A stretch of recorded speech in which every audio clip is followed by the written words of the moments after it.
Hello दोस्तों।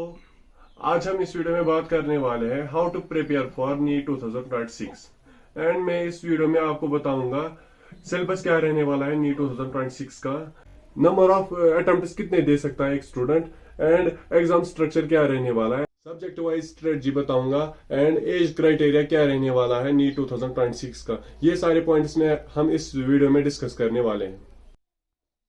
अगर हम सबसे पहले पॉइंट को डिस्कस करें that is syllabus for NEET 2026, तो सिलेबस अभी ऑफिशियली एनटीए एनएमसी की तरफ से नहीं आया है, वो बाद में आता है सिलेबस। लेकिन आप अभी नीट 2025 का जो सिलेबस था वही सिलेबस को अभी आप उसके हर एक पॉइंट को आप कवर करो और उसी सिलेबस को आप मानो, बिकॉज कोई भी मेजर चेंज नहीं आता है प्रीवियस ईयर एंड अगले साल के सिलेबस में। अब हम दूसरे पॉइंट को डिस्कस करते हैं दैट इज एज क्राइटेरिया क्या रहने वाला है। तो मिनिमम एज क्राइटेरिया की अगर हम बात करें तो आप by the end of December आप 17 ईयर के होने चाहिए एंड अपर लिमिट की अगर हम बात करें तो अपर लिमिट कुछ भी नहीं है नीट के लिए।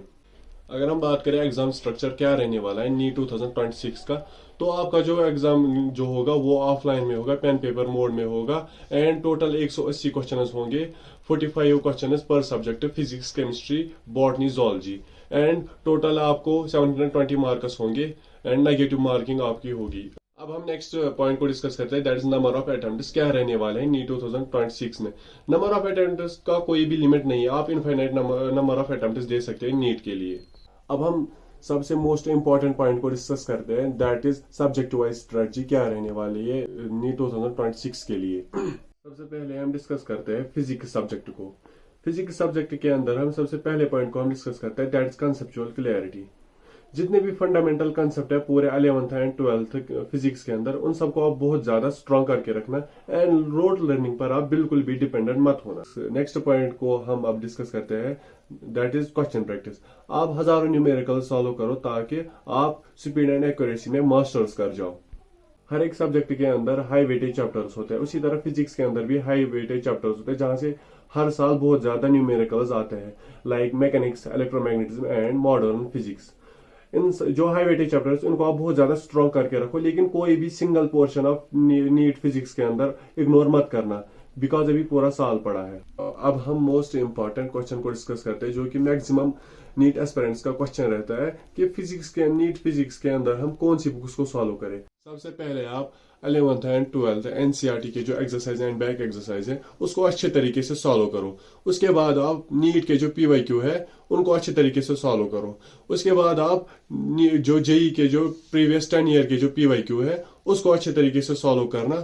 उसके बाद अगर आपको लगता है कि आपके पास एक्स्ट्रा टाइम है तो कुछ additional books like SC Verma या डीसी पांडे जैसे बुक्स को आप सॉल्व करना जो आपको अच्छे लगे। मैंने खुद डीसी पांडे सॉल्व की थी। अब हम नेक्स्ट सब्जेक्ट के ऊपर मूव करते हैं दैट इज केमिस्ट्री। केमिस्ट्री के अंदर आप मेनली जो फोकस करना है that is NCERT. Physical chemistry के अंदर आप जो एनसीईआरटी जो है वो 2-3 बार पढ़ना। लेकिन अगर हम बात करें ऑर्गेनिक एंड इनऑर्गेनिक केमिस्ट्री के अंदर तो जैसे आप बायोलॉजी की एनसीईआरटी लाइन बाय लाइन पढ़ते हो वैसे ही आप ऑर्गेनिक एंड इनऑर्गेनिक की जो केमिस्ट्री जो है वैसे ही लाइन बाय लाइन पढ़ना, बिकॉज बहुत सारे क्वेश्चन जो है वो डायरेक्टली एनसीईआरटी की लाइन से उठ जाते हैं ऑर्गेनिक एंड इनऑर्गेनिक दोनों से। जैसे आप सबको पता है केमिस्ट्री के अंदर 3 सब सेक्शंस आते हैं that is physical chemistry, organic chemistry, inorganic chemistry.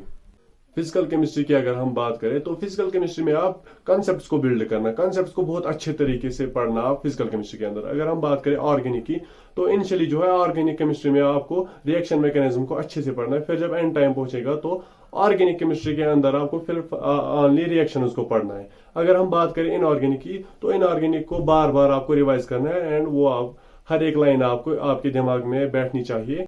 बहुत सारे नीट एस्पिरेंट्स का क्वेश्चन रहता है ऑर्गेनिक एंड इनऑर्गेनिक केमिस्ट्री जो है वो हम भूल जाते हैं। ऑर्गेनिक केमिस्ट्री की अगर हम बात करें तो ऑर्गेनिक केमिस्ट्री के अंदर भी आपको कुछ क्वेश्चन सॉल्व करने हैं, लेकिन बार बार आप रिवाइज करना ताकि हर एक रिएक्शन जो है वो आप अच्छे तरीके से याद करके रखो। अगर हम बात करें इनऑर्गेनिक केमिस्ट्री की तो इनऑर्गेनिक केमिस्ट्री को आप बार बार रिवाइज करना एंड उसके अंदर भी आप क्वेश्चन उसको सॉल्व करना ताकि हर एक पॉइंट जो है इनऑर्गेनिक केमिस्ट्री का वो आपको याद हो जाए।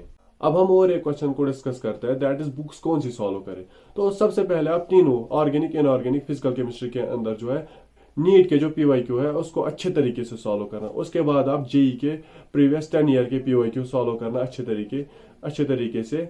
तो उसके बाद अगर आपको फिर से एक्स्ट्रा टाइम लगता है, आपके पास एक्स्ट्रा टाइम है तो उसके अंदर आप एडिशनल बुक्स को ही सॉल्व करना। तीनों सब्जेक्ट के अंदर physical chemistry, organic chemistry, inorganic chemistry के अंदर आप पहले जो है सबसे पहले आप एनसीईआरटी के जो एक्सरसाइजेज जो है उसके अंदर जो क्वेश्चन है उन सारे क्वेश्चन को आप अच्छे तरीके से सॉल्व करना। उसके बाद आप फिजिकल केमिस्ट्री के अंदर कोई एडिशनल बुक भी सॉल्व करना, बिकॉज फिजिकल केमिस्ट्री के अंदर आपको न्यूमेरिकल सॉल्व करने होते हैं। आपकी जो स्पीड एंड एक्यूरेसी जो होनी चाहिए वो बहुत ही ज्यादा फास्ट एंड बहुत ही ज्यादा अच्छी होनी चाहिए। अगर हम बात करें बायोलॉजी की, तो बायोलॉजी एक हाई स्कोरिंग सब्जेक्ट है एंड मेनली थ्योरेटिकल है। बायोलॉजी के अंदर सबसे मैक्सिमम सिलेबस है। मैं आपको बताऊंगा बायोलॉजी को इफेक्टिवली कैसे पढ़ा जाता है। सबसे पहले आप 2-3 बार जो टीचर के जो क्लास नोट्स है उसको रिवाइज करो। उसके बाद ओनली एंड ओनली आप जो एनसीईआरटी जो है बायोलॉजी की उसको रिवाइज करना।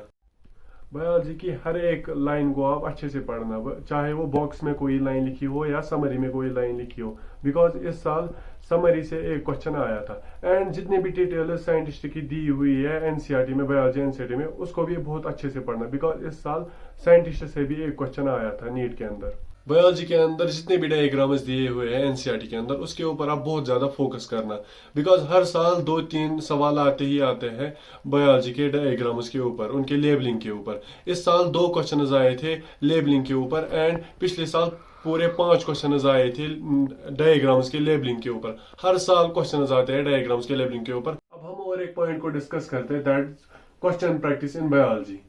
बायोलॉजी के अंदर आप सबसे पहले नीट के जो पीवाईक्यू है पुराने 10 साल की पीवाईक्यू करना, वो मोर देन इनफ है।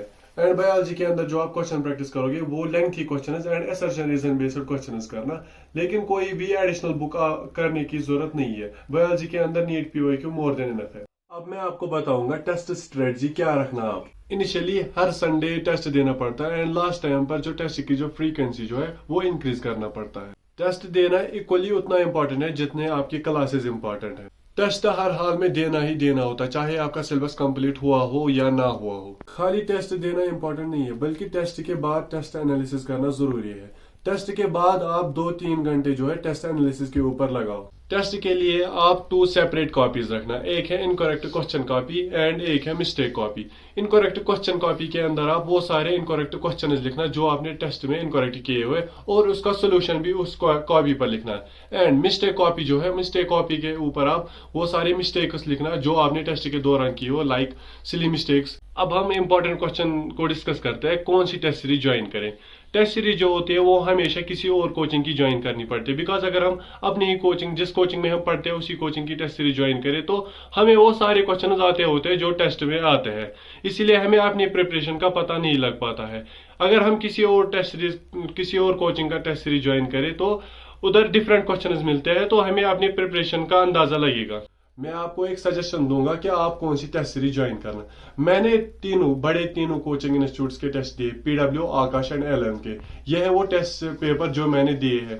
यह है पीडब्ल्यू का टेस्ट, यह है आकाश का टेस्ट एंड यह है एलएम का टेस्ट। इस साल मैंने तीनों कोचिंग इंस्टीट्यूट के टेस्ट दिए एंड मुझे जो सबसे बेटर टेस्ट सीरीज लगी दैट इज एलएम की जो टेस्ट सीरीज जो थी।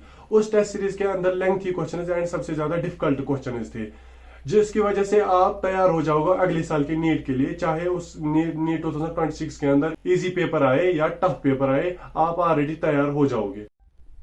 अब हम इस वीडियो को इधर ही क्लोज करते हैं। अगर आपको वीडियो इन्फॉर्मेटिव लगा हो तो चैनल को सब्सक्राइब करें एंड अब मिलते हैं नेक्स्ट वीडियो में, तब तक के लिए बाय।